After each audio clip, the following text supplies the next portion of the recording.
Shalom, everybody. Shalom. I hope everybody is having a great day today. First of all, I'd like to say I give honor to the Most High, who is the Father. I give honor to Christ, who is the King. They both keep me flourishing. All praises to the Most High. And may the dominion of His Son, the Christ, continue forever, like it was prophesied to. I also I'd like to say thank you for all my brothers and sisters that's listening to the debates we'll be having. It's all done out of love on my end, hopefully on their end also, but it's for edifying. It's not for poking fun or to prove superiority or any of that stuff. It's just for edifying. So if you don't like being edified, do not come on the platform. Just some people you're not going to just be able to tell anything to and they believe it. Some people are going to actually go in and study it. I advise for all of my brothers and sisters who are the kings and priests of the heavenly city Jerusalem to go in and study and don't believe everything that everybody say.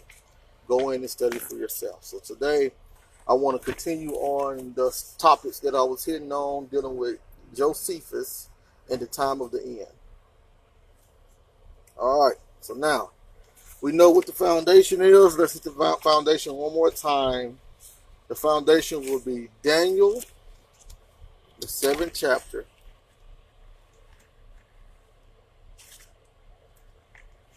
One second to get there. The foundation will be Daniel 7, verses 7. After this, I saw in the night visions, and behold, the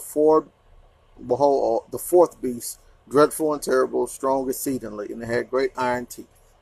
It devoured and brake into pieces and stamped the residue with its feet, and it was diverse from all the other beasts that were before it, and it had 10 horns.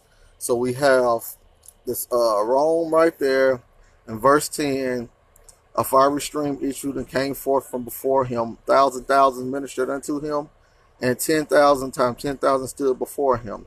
The judgment was set and the books were opened. So we have the judgment set, books were opened during the Roman Empire, and we have the Roman Empire being in reign, and all this is the time period of the time of the end.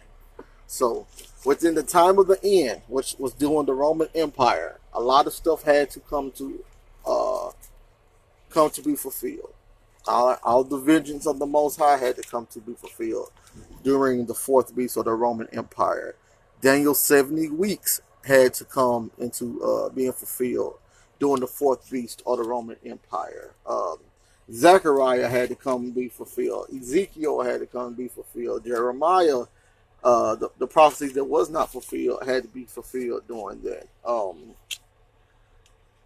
Isaiah had to be fulfilled. So it was a lot of things that had to be fulfilled during that fourth beast. That's why we see in Daniel 7 that the judgment was set and the books were opened. The same thing we see in Revelation. All occurring during the fourth beast. So now let's keep hitting some more end of the time things that was going on during the fourth beast. And let's set it up.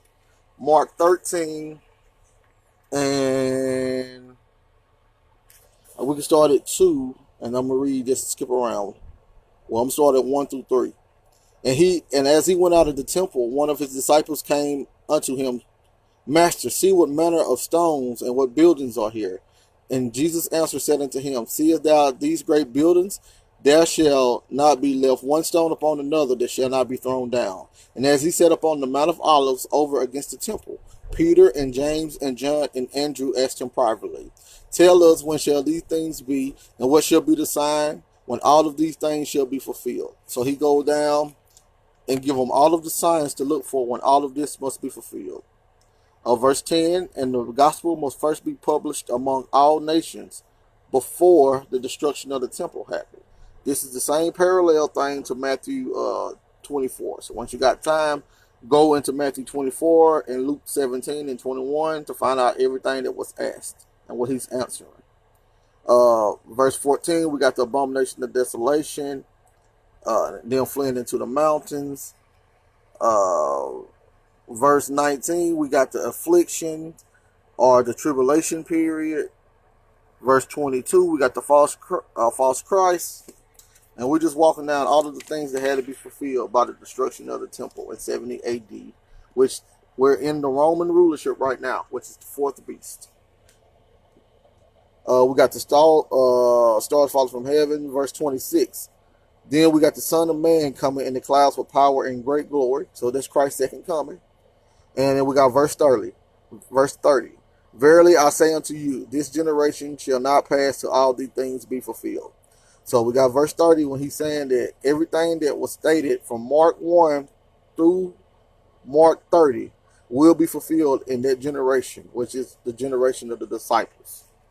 So that's why Daniel 7 was able to show Judgment Day occurring during the Roman Empire. And that's why Christ was born during the Roman Empire to fulfill that judgment.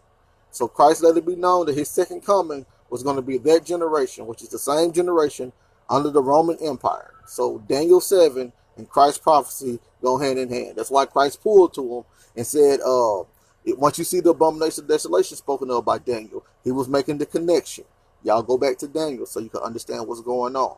So we have it right there. So now let's look at Josephus about some of the things dealing with the end time. We know that Josephus itself, I got the complete works of Flavius Josephus itself, was a recollection of events that had happened dealing with the Roman war or the destruction of Jerusalem in 70 AD.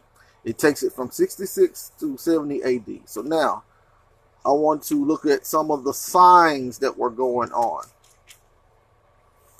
Let's look at some of the signs that was going on. War of the Jews, Book 6, Chapter 5. I want to start in section 2. And I'm just going to read, and I'm going to see if we can make some correlation with the scriptures. This is, once again, don't forget, Josephus was a live account. Josephus was doing a historical aspect of 70 AD, while the Bible was given a prophetic aspect of 70 AD.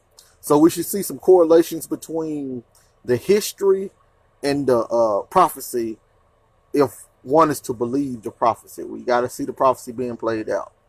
All right, so now, War of the Jews, Book 6, Chapter 5, Section 2.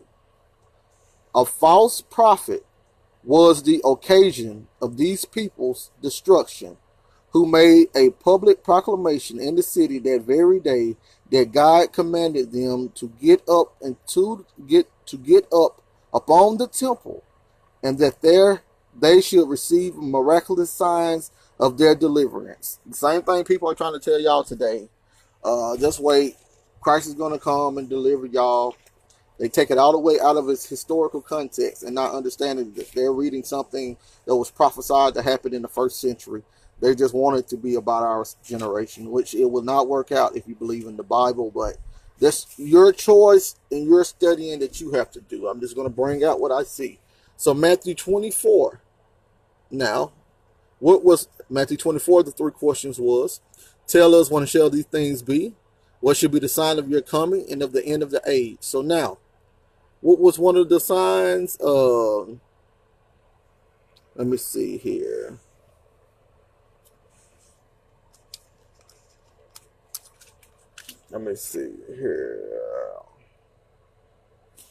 Matthew 24 and 24. For there shall arise false Christs and false prophets, and shall show great signs and wonders, insomuch that if it was possible, they shall deceive the very elect. So now, that was one of the signs in Matthew 24 dealing with the destruction of the temple, the sign of his second coming, and of the end of the age. So now, we're seeing that being fulfilled right here in Josephus. It said a false prophet was the occasion, which means it was plenty false prophets back in those days before the destruction of Jerusalem. This is leading up to 70 AD. So now, that's one thing being fulfilled. Now there was a great number of false prophets. Once again, it says it plain and clear. So the only thing people can try to do is say, well, Josephus was lying. Even though they didn't live 2,000 years ago, I didn't live 2,000 years ago. We was not around with the creation of the Bible. So we got to take somebody's word for it at one point in time. So anyway, the only way they'll say that this is not the fulfillment is because then we got to understand that Matthew 24, dealing with the end of everything, Christ's second return, was about the temple being destroyed in 70 AD. It has nothing to do with today's time. So when people don't want to hear that, they'll try to make things up and they'll try to argue against you. So now let's look at these fulfillments. So now we have many false prophets, right? So we reading right there, verse 286, line 286.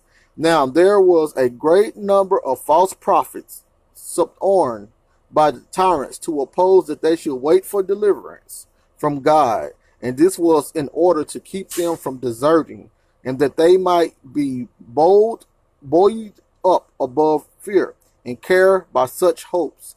Now that a man in adversity does easily comply with such promises, for when such a seducer makes him believe that he shall be delivered from those miseries which oppress him, then it is the patience of then it is that the patient is full of hopes of such deliverance. The same thing we're seeing today when people telling y'all, hey, I know that we're going through hard times, but the 400-year prophecy is here. So just wait, 'cause we're going to be delivered. When people are going through oppression, you can promise them anything and they'll fall for it. Just like you tell them, hey, the reason why we went into slavery is because we disobeyed the law, statutes, and commandments of the Most High. No, that's dealing in the Mosaic covenant. In the Mosaic covenant. No. You start following these law, statutes, and commandments of the Mosaic covenant, you will be all right. And then you have these groups coming together and putting in all of these resources, and that has nothing to do with why we went into slavery. So now, once again, we're just showing fulfillments. All right, section 3. Thus were the miserable people persuaded by these deceivers, and they called the people who do that, who deceives people and make them think something's going to happen that doesn't happen. They're called deceivers. Same thing y'all doing today when y'all try to break these prophecies and make these prophecies not say what they say, and try to make it be like it's in our timeline when it was actually in their timeline 2,000 years ago. Y'all are deceivers. That's the same thing that was going on in 70 AD. Y'all doing the same exact thing. Y'all are the children of your fathers. Thus were the miserable people persuaded by these deceivers, and such as belied God himself, while they did not attend nor give so plainly foretell their future desolation, but like man infatuated without either eyes to see or minds to consider, did not regard the denunciations that God made to them. All right, so now let's look at some of these signs that occurred between 66 AD through 70 AD. Let's look at some of the signs that occurred between 66 AD through 70 AD, which is the 1,260 days prophesied in Revelation. Revelation was about 70 AD by itself. That's the only thing it was about. It wasn't about America or none of that stuff. People, they just telling you they don't read. They don't read with understanding. They read themselves inside Texas. You see, ain't now time. See, you can't read yourself inside of a Josephus text because you know it's about 70 AD. But Josephus is saying the same thing that the Bible says. So how can you read yourself inside the Bible but not Josephus? But anyway, look at the signs that happened to them between 66 AD and 70 AD. Thus there was a star resembling a sword which stood over the city, and a comet that continued a whole year. Thus also before the Jews' rebellion, and before those commotions which preceded the war, When the people were come in great crowds to the feast of unleavened bread, so that's one of the seven feasts. Well, actually one of the 8 feasts, but just for the in order not to have to go into that 8th feast, it's one of the 7 feasts. Well, one of unleavened bread. You notice that a lot of things that happened between 66 AD through 70 AD occurred closely to feast days. Once again, don't forget, feast was a shadow of things to come. They were just a shadow. We're seeing that shadow being exposed now. Look, on the 8th day of the month, Nisan, and at the 9th hour of the night, so a great light shone round the altar and the holy house, that it appeared to be bright daytime, which light lasted for half an hour. So, once again, first of all, this shows you that they knew time back then. They kept time in 70 AD, in the 1st century. They had hours. So it lasted about a half an hour. A light shined from the altar in Jerusalem in 70 AD, well, around 70 AD, and it lasted for about half an hour. So we can see that in Revelation when it said the heavens were quieted down for a span lasting about a half an hour. But let's keep going. This light seemed to be a good sign to the unskillful, but was so interpreted by the sacred scribes as to portend those events that follow immediately upon. Let's see what else happened. At the same festival also, a heifer, as she was led by the high priest to be sacrificed, brought forth a lamb in the midst of the temple. So, a red heifer, the one that they sacrificed during the feast, had a lamb. Now, what would that signify? What is that signifying? That the lamb is coming. Once again, a red heifer under the Mosaic covenant had a lamb. We know that the lamb, that's what Christ was called. It signified, they should have understood if they was Christians, but they was too wrapped up in the Mosaic covenant. The Most High was letting it be known that the lamb is coming. Time is coming short. We have a coming in the sky that looks like a sword. It was stood over Jerusalem for a year. We got a bright light that shined in the temple at nighttime for 30 minutes, and it made it look like it was daytime. Then that left. Then we got a heifer, which is, female cow. But anyway, we have a heifer having a lamb. All of this is happening, and the Jews are seeing this.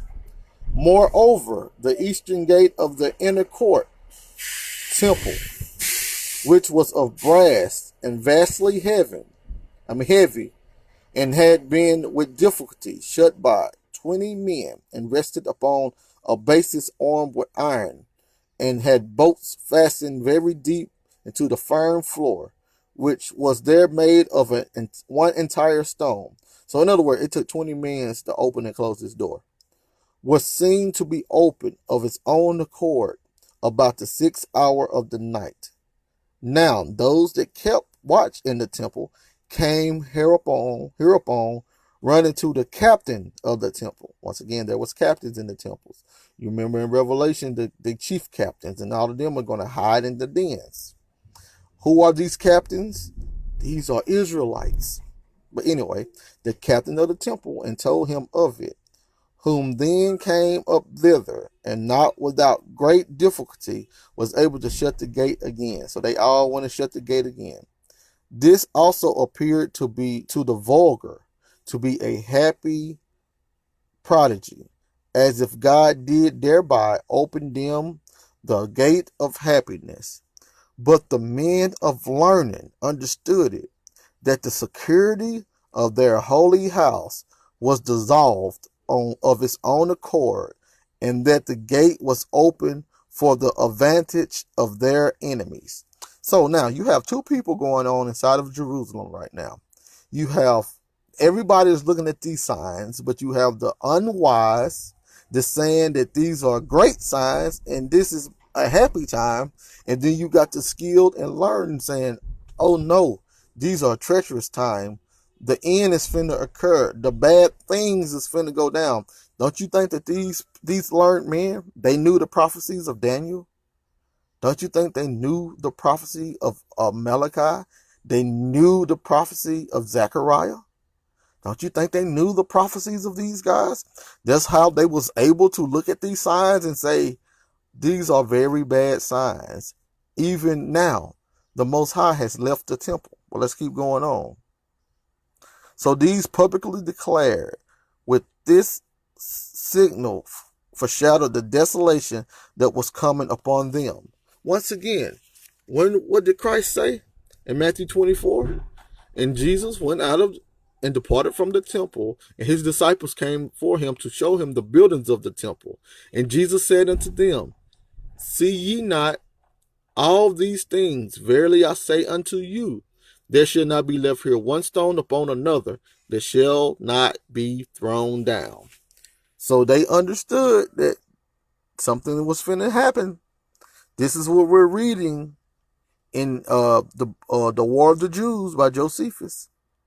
So look, they publicly declared that this signal foreshadowed the desolation that was upon them. So the wise, the old men, the people that knew things, start going around and telling Jerusalem the desolation is coming near. So, who do you think are the 2/3 and the 1/3?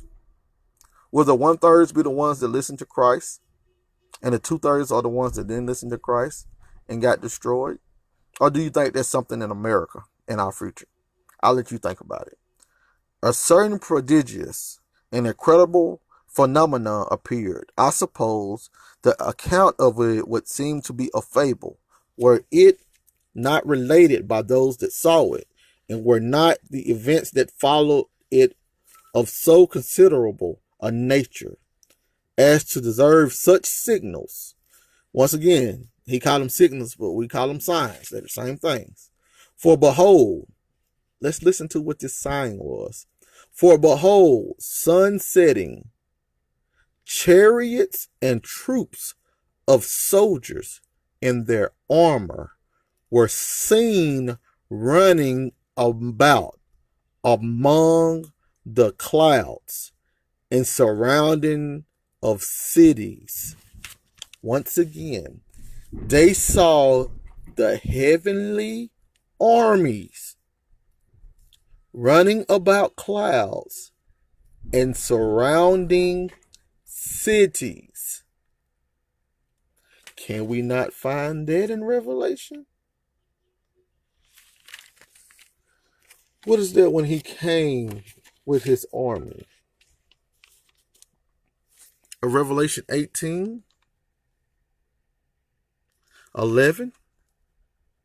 And I saw heaven open, and behold, a white horse, and he that sat upon him was called Faithful and True, and in righteousness he doth judge and make war. Shalom, Brother Martin. Shalom, shalom. I'm just retouching on some of these signs. And his eyes were a flame of fire, and on his head were many crowns, and he had a name written that no man knew but he himself. Now, why did he have many crowns on his head? Because at this point, he had conquered kingdoms. He was the ruler over kingdoms. That's why he had many crowns on his head. Those crowns represent kingdoms. He was conquering kingdoms. How was he conquering kingdoms? Because at this time, the word of the gospel had spread it amongst the what they call the habitable earth. So only one thing was left: destroying Jerusalem. That's the only thing that was left. So, and the armies which were in heaven followed him upon white horses, clothed in fine linen, white and clean. And it lets you know, verse 15, and out his mouth goeth a sharp sword, that when it shall smite the nations, and he shall rule them with a rod of iron, and he treaded the winepress of the fierceness and wrath of Almighty God. That's the vengeance of the Most High. That's the wrath of the Most High. What does that wrath of the Most High come with? Not doing the Mosaic covenant correctly. That's the wrath that came with the Most High. So they have the wrath, they got the fierceness. Now, what's the sharp sword going out his mouth? That's the gospel. What's that? Him ruling with a rod of iron? He's using that iron, that Roman Empire, to come through and rule over the oppressors. And it's the gospel. Take it any way you want to, any one of them. So now we got the chariots and the troops of soldiers, and their armor was seen running among the clouds. And I bet they would have been tripped out to actually see that. And surrounding the cities, moreover, let me try to get back focused. Moreover, at that feast, which is called Pentecost, as the priests were going by night. Notice a lot of this stuff happened during nighttime and sunset. So when do we think the day began? At night or during the day? But anyway, as the priests were going by night in the inner court of the temple, as their custom was, to perform their sacred ministrations. So these priests was going in to do the Mosaic covenant. They was doing the services of the Mosaic covenant. They said that in the first place, they felt a quaking and heard a great noise. And after that, they heard a sound as of a great multitude saying, "Let us remove hence." So we have the earthquake going on. They felt the earthquake. What was one of the signs? Is going to be earthquakes in diverse places. What did they hear? They heard a great multitude saying, let me see what it said again. The great multitude says, "Let us. Who was the us? The great multitude. Let us remove hence. Let us leave. Let us leave." This us are the spiritual beings in the invisible world. They were leaving the temple. Hence, no more power from the Most High. The Most High no longer cares about your priesthood. The Most High has just left the priesthood. He just left the temple. He left it with a quaking. That's how the Most High works. He left it with a quaking. He said, "Let us remove hence." And we can see the same thing or something similar when, let me see if I can find it real fast. In Revelation,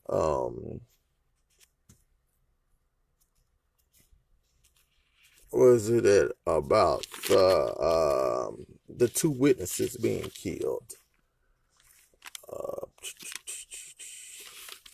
Let me see. I should be able to find it real fast. City divided and blah, blah, blah. Where's my two witnesses at?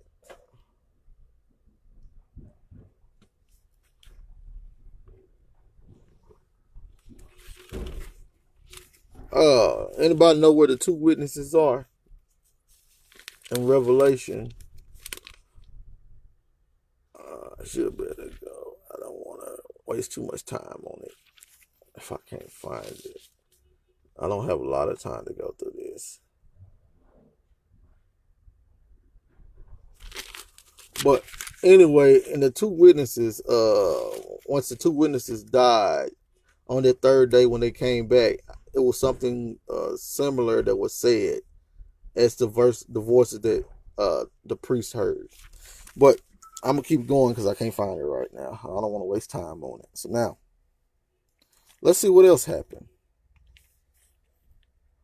But what is still more terrible, there was one Jesus, the son of Ananus, a plebeian, and a husbandman, who 4 years before the war began, and at a time when the city was in very great peace and prosperity.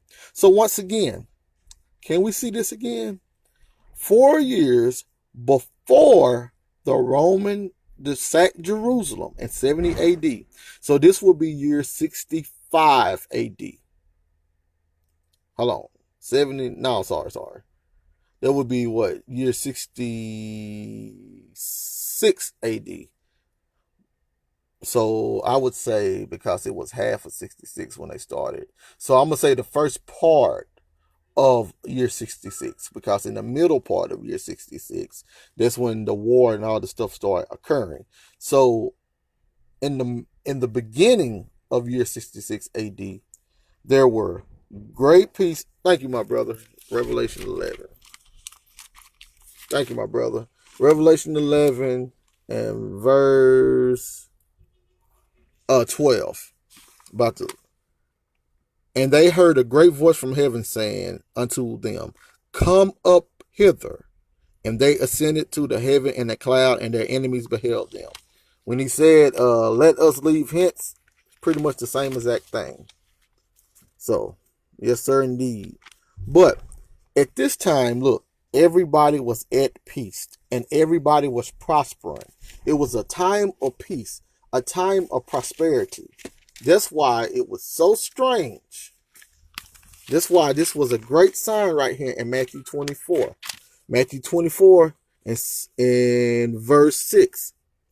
And ye shall hear of wars and rumors of wars. See ye, be not troubled, for all these things must come to pass, but the end is not yet.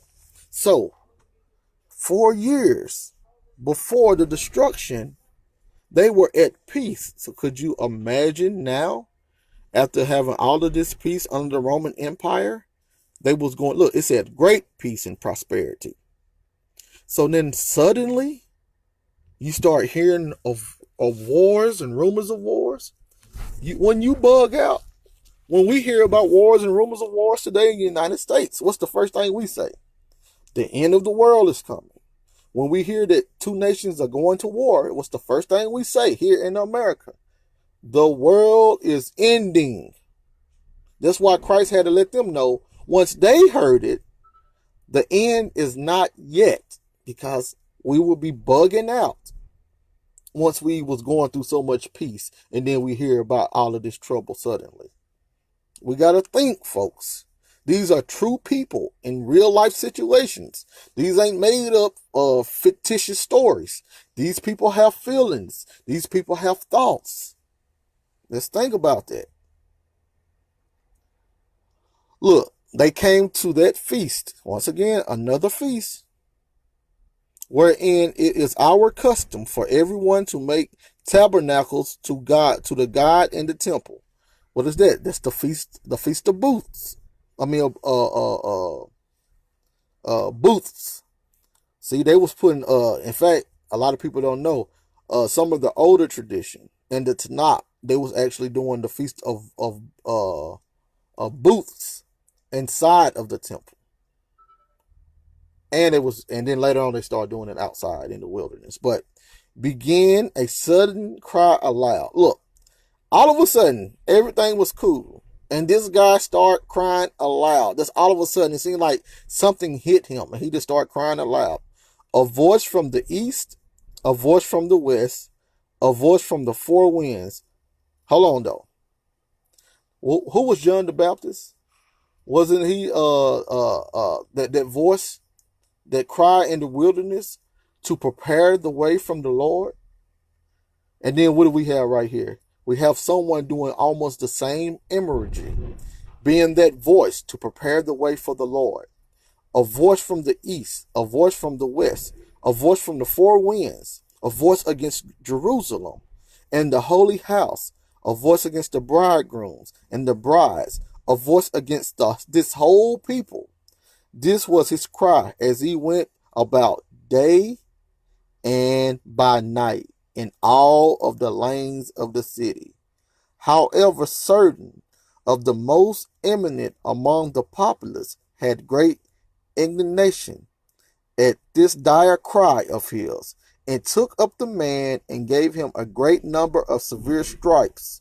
Yet did he either say anything for himself or anything peculiar to those that chastised him, but still he went on with the same words which he cried before. Hereupon our ruler, supposing, as the case proved to be, that this was a sort of divine fury in the man, brought him to the Roman procurator, where he was whipped till his bones were laid bare. Yet did he not make any supplication for himself, nor shed any tears, but turned his voice to the most lamentable tone possible. At every stroke of the whip, his answer was, "Woe, woe to Jerusalem."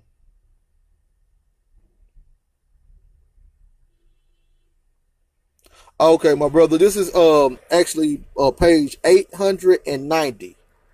This is book 6 of Josephus, chapter 5, section 3. Once again, book 6 of Josephus, chapter 5, section 3. Page 890 and 891. So he was being whipped, and as he got whipped, he was crying louder and louder, "Woe, woe unto Jerusalem." Now, this guy did this for 4 years straight, every single day, for 4 years straight. Could you picture that you being in town and you hear this dude screaming this for 4 years straight, every single day? This man go in the house, he eat, he come back out, he do the same thing every single day. What does this remind you of? Revelation 11. Revelation 11 and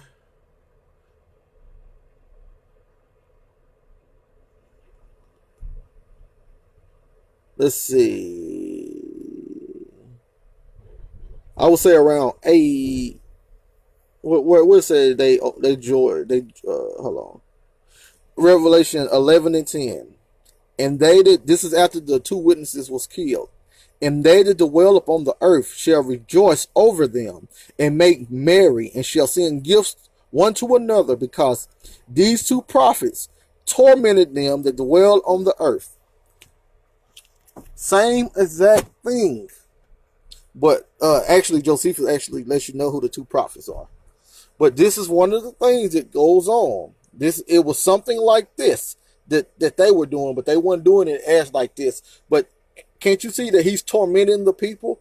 Imagine, this is 4 years worth of him telling woe to them. So every feast day that they have every year, when it's supposed to be a gathering and something fun for the family and stuff, you got this dude running through the streets telling them how they finna be destroyed. Every feast day for 4 years straight. So now, and look, for he was then our procreator, asked him who he was and whence he came and why he uttered such words.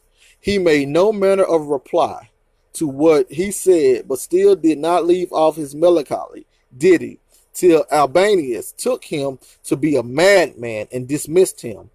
Now, during all the time that passed before the war began, this man did not go near any of the citizens, nor was seen by them while he said so. But he every day uttered these lamentable words, as if it were his premeditated vow. Woe, woe to Jerusalem.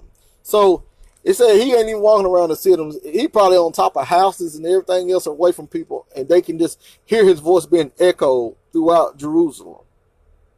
So when it's loud and they can't hear him, he's doing woe woes. When it quiet down and they can hear him, he's doing his woes.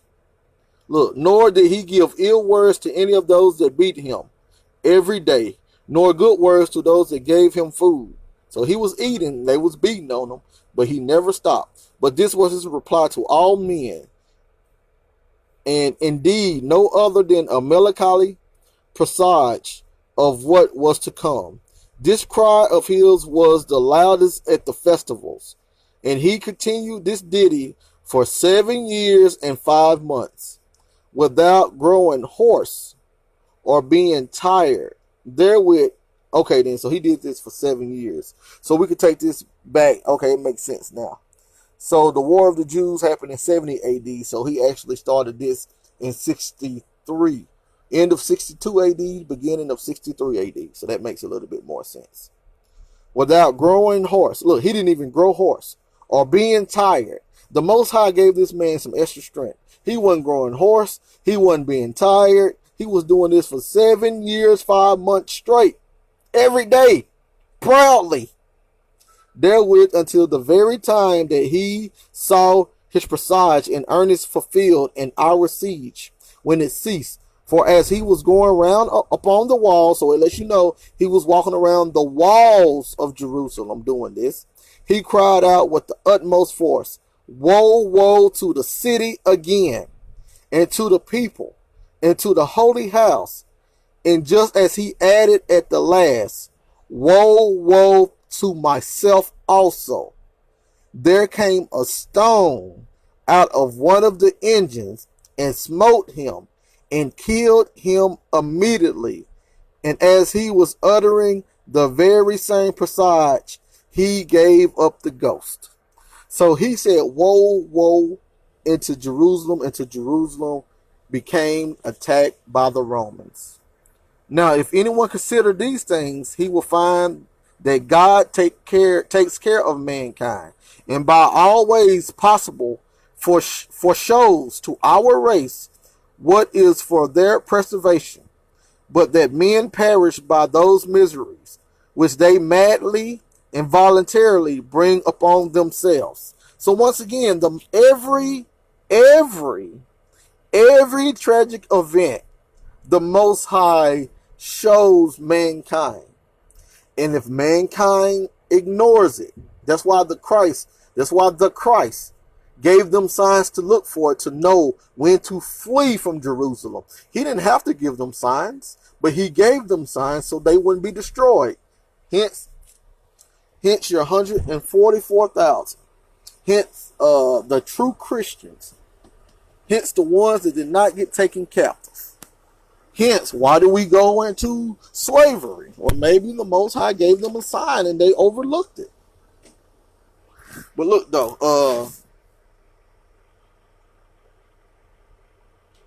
I got a few more things to read, then I'm gonna be done. They just called me on the inside, so I'm just gonna talk till I get on the inside. So now, hopefully, what we're realizing, what we're actually seeing is all of the things that the Most High did in order. So all of the things the Most High did in order to show Jerusalem that their time of end was coming to a close.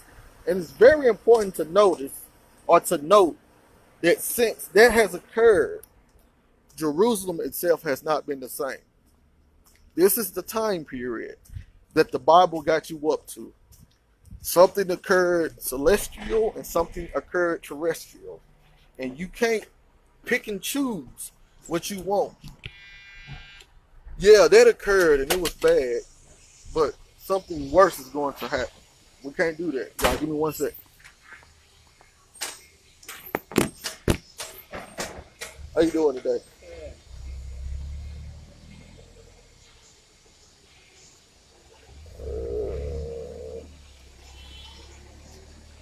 I gotta sign every page, right? Not on that. That's the front one. Okay.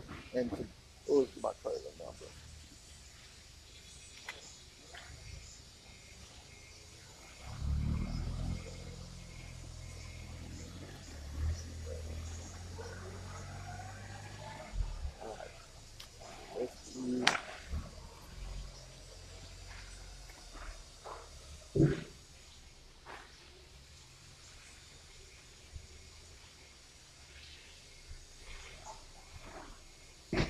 There ain't no way you can, once you're done, there ain't no way you can maybe flick the light and then I'll come right in. You can't flick the light until you sign all the paperwork. Wow. You cannot unlock until you sign all the paperwork. Y'all kind of strict here, ain't you? Yep. They are. Y'all must have had somebody who did some stuff. Yeah, we've had a lot of people leave. So it doesn't get unlocked until everything's signed. Hold on, just hey man, let me sign all of them. She told me to sign all them papers the other day. Every page. On there? It was one of them that I had to sign every page. I guess it was that one. Well, this is the one I keep, right? Yeah, this one. Okay, then. Yes, it's that one. This is all I need is just. Yeah, she told me that. Yeah, she's like, sign every page. Huh.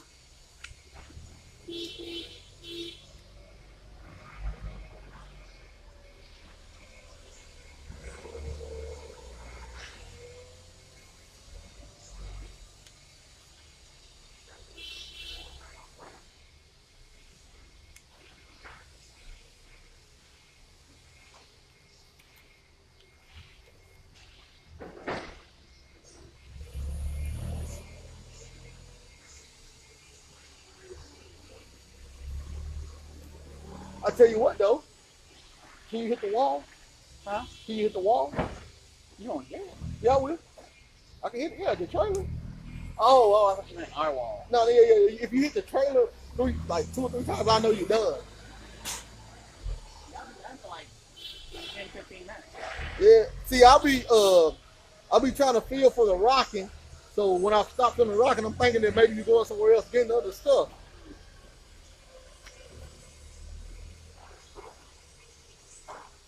Cause then you won't have to walk all the way out there.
Sorry, y'all. I ran out of data. I had to get my paperwork straight. So, I guess when I'm done, I'm gonna have to go ahead and try to read this final paragraph real fast. I want to read it before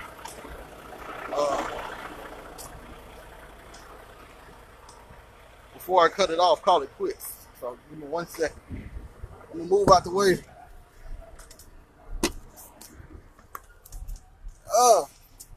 So, hopefully we're understanding how Josephus is lining right on up with the Bible so we can have, hold on. All right. So we can have another aspect to look for. I like having fulfillment. You know, we can show some fulfillment. So give me 1 second. Give me 1 second.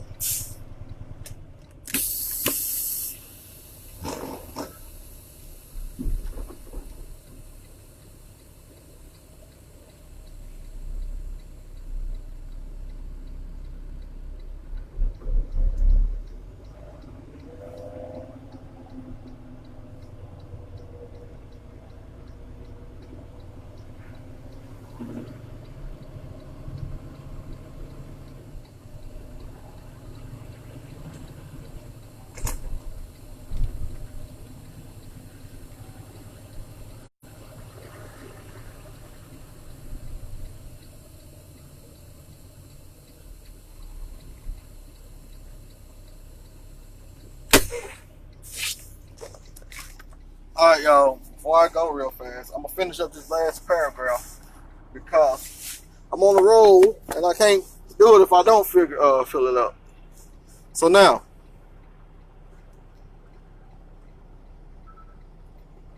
if anyone considered these things, he will find that God takes care of mankind. That's every man, not just Israel. It's mankind, and by always possible. Look, always possible foreshows to our race, this is the human race, what is for preservation, but that men perish by those miseries which they madly and voluntarily bring upon themselves.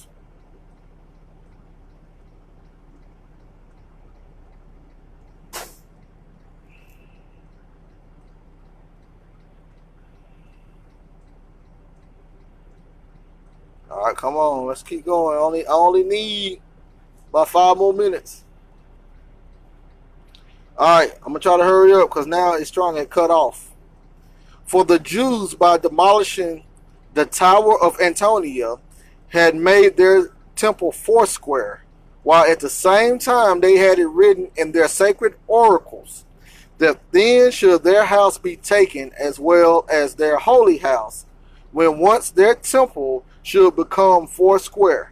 Now, we don't have this oracle, so this shows us that we don't have the complete Bible. But they had this oracle. So some of these oracles we don't have.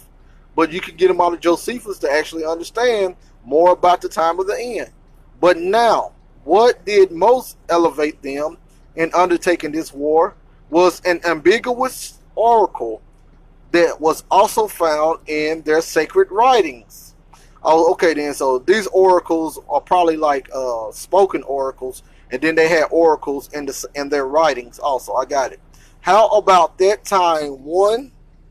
Okay, it says how about that time one from their country should become governor of the habitable earth. The Jews took this prediction to belong to themselves in particular, and many of the wise men were thereby deceived in their determination. Now this oracle certainly denoted the government of Vespasian, who was appointed emperor in Judea. However, it is not possible for men to avoid fate, although they see it beforehand. But these men interpreted some of these signals according to their own pleasure, and some of them they utterly despised, until their madness was demonstrated both by the taking of their city and their own destruction. What did Christ tell them at the end? And then we done. What did Christ tell them? And then I got to end it. Matthew 24. No, Matthew 23. What did Christ tell them? What did Christ tell them? Matthew 23, 34. Wherefore, behold, I send unto you prophets and wise men and scribes, and some of them you should kill and crucify, and some of them you should scourge in your synagogues and persecute them from city to city, that upon you, he's talking to those scribes and Pharisees. These are Israelites. These ain't the Romans. He's talking to the Israelites. That upon you may come all of the righteous blood shed upon the earth, from the blood of righteous Abel into the blood of Zacharias, son of Barachias, whom you slew between the temple and the altar. Verily I say unto you," he's talking to the scribes and Pharisees, "all these things shall come upon this generation." All what things? All of that vengeance. All of that vengeance from every righteous person that had ever got killed was coming upon that first century generation under the Roman Empire by the way of Rome. Christ's second coming was through the Roman army. It wasn't him physically coming out of the heavens. It was spiritual. Just like as they spiritually saw those angels riding on the clouds surrounding cities, you didn't see a real angel man come down, sit beside them, and ride city. It's all spiritual. And in that ambiance, in that spirituality, it affects mankind. So Christ's spiritual coming was through Rome. His second coming was through Rome. But anyway, "O Jerusalem, Jerusalem, that killest the prophets, and stonest them which are sent to thee, how often would I have gathered thy children together, even as a hen gathered her chickens under her wings, and ye would not." This is what Christ said. "Behold, your house is left unto you desolate." Christ made that prophecy around 33 AD, when he told them that no man would know the day or the hour, when he was talking about the Feast of Trumpets. But the Feast of Trumpets was a judgment feast. So what is he telling them? You won't know the day or the hour when it's come, but your house is going to be left unto you desolate. And when was that? When did that occur? 70 AD. We just read on all of the signs that was given, that was quoted, that Josephus saw of importance to write down, that marked the destruction of the temple. And I turned to, before I said this, verse 39. "For I say unto you," he's talking to those scribes and Pharisees, "ye shall not see me henceforth till you say, Blessed is he that cometh in the name of the Lord," which is one of the things that they sung during the feast day. He was telling them, you will not see me until a particular feast day or around a feast day. You will not see me until a feast day occurs, or you will see me around a feast day, no matter how you want to put it. No man knows the day or the hour.